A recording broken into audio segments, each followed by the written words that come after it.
So, once again, my name is Lois McGuire. I'm a nurse practitioner. I'm a women's health nurse practitioner. I've been with the department for a long time. And my topic today is the perimenopausal woman and contraception. And it was interesting, I just had this conversation this week with a young perimenopausal woman who's sexually active and not on any contraception and just assuming she's not going to get pregnant. She's 46 years old. So my question to her was, how would you feel with somebody telling you you're pregnant, and how would your husband feel about that? And she said, oh, I just don't think it could happen. I said, but it could.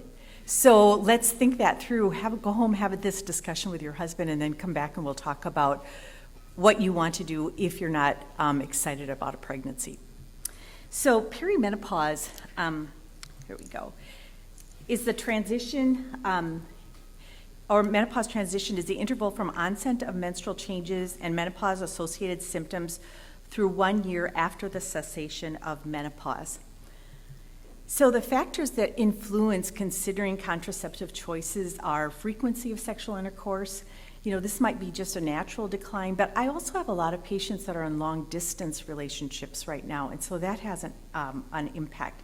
Natural decline of infertility, desire/need for non-contraceptive benefits, and completion of childbearing.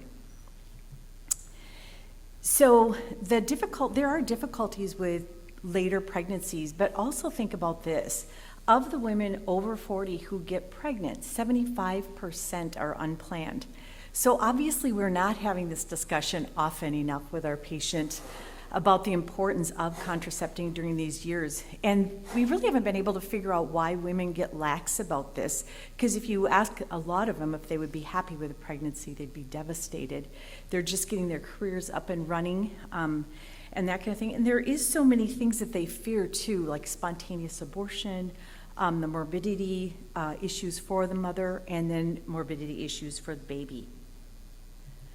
But having said that, there is a growing number of women who have postponed motherhood and need effective contraception, but without delayed fertility.